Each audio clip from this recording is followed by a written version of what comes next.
जय हिंद दोस्तों। मैं विपुल सर, विपुल मैथमेटिक्स चैनल पे आप सभी का स्वागत करता हूं। आज मेरा पहला क्लास है अनुपात तथा समानुपात का, तो आप लोग देखते रहिए, लाइक कीजिएगा, शेयर कीजिएगा और कोई त्रुटि होगा तो कमेंट में जरूर बताइएगा भाई। जैसे अब हम चालू कर रहे हैं अनुपात तथा समानुपात, तो सबसे पहले हम लोग अनुपात के बारे में समझेंगे, यानी कि अनुपात क्या होता है। अनुपात का मतलब होता है बट्टा। अनुपात का मतलब होता है बट्टा।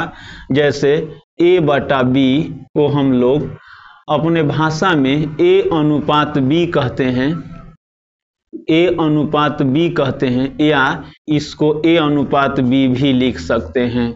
तो पहला आप लोग इस बात को ध्यान दीजिएगा।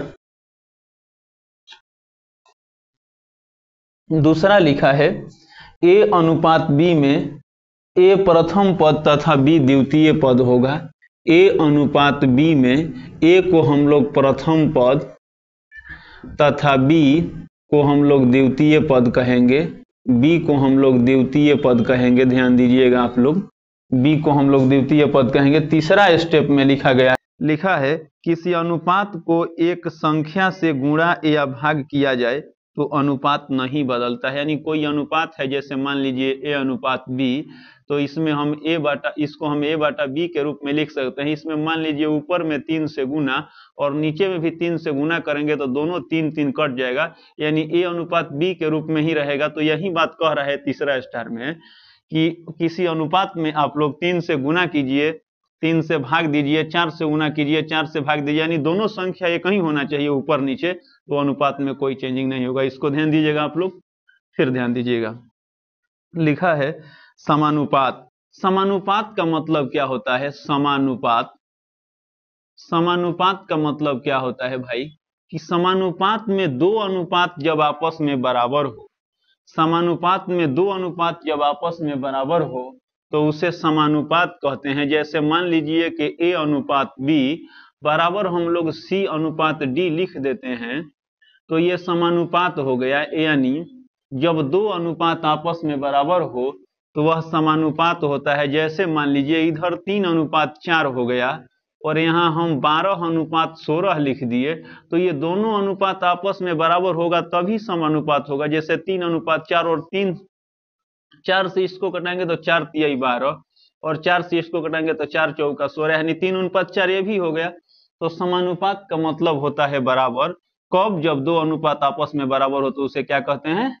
समानुपात कहते हैं। फिर ध्यान दीजिएगा आप लोग, लिखा है मध्यानुपाती बराबर।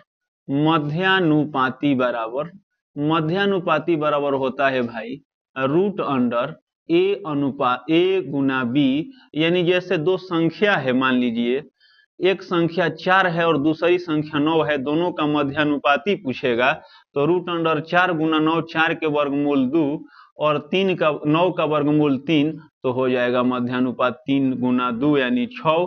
तो इसको भी ध्यान रखिएगा, सब फार्मूला है, अभी मैं फार्मूला बता रहा हूं अभी आप सबको।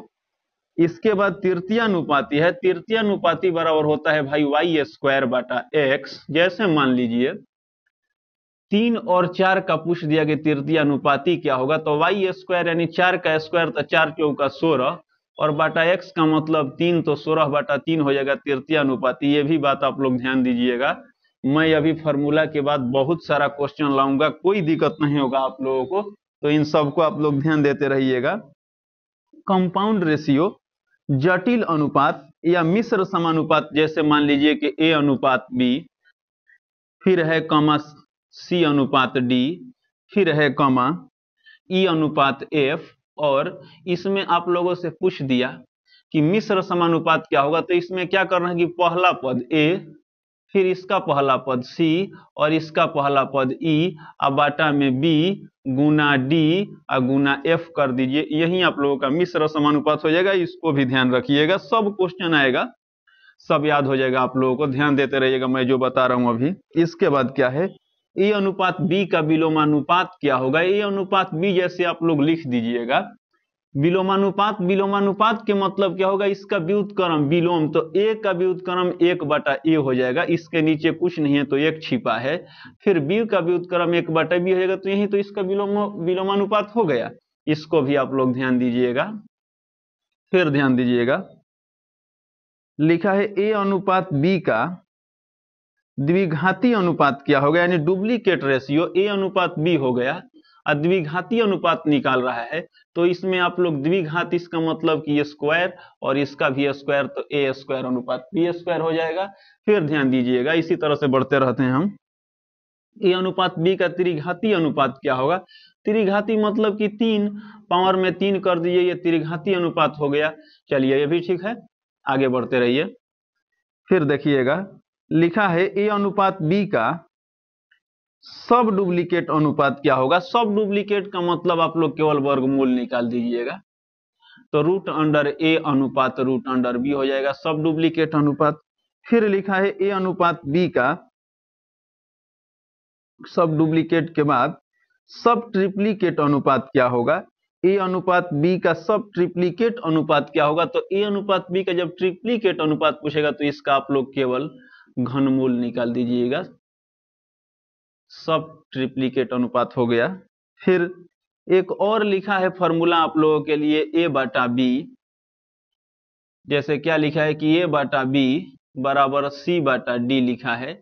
तो c एंड d रूल मैं आगे बताऊंगा, क्वेश्चन आएगा तो, अभी इसका कोई खास जरूरत नहीं है, क्वेश्चन आएगा तो मैं बता दूंगा। चलिए ठीक है, फिर से आगे बढ़िए। इसके बाद है a अनुपात b का इनवर्स रेशियो b अनुपात a होगा। a अनुपात b का इनवर्स रेशियो कैसे बोल रहा है कि a अनुपात b होगा। इनवर्स का मतलब क्या होता है, माइनस।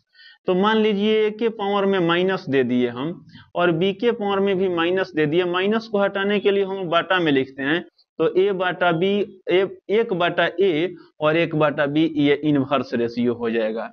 यहां तक आप लोगों का फॉर्मूला समाप्त हो गया दोस्तों। इन सभी फॉर्मूला को आप लोग ध्यान से पढ़िएगा, याद रखिएगा, क्वेश्चन आएगा तो मैं और बता दूंगा। तो इसी के साथ मैं आज विराम लेता हूं। जय हिंद बच्चों।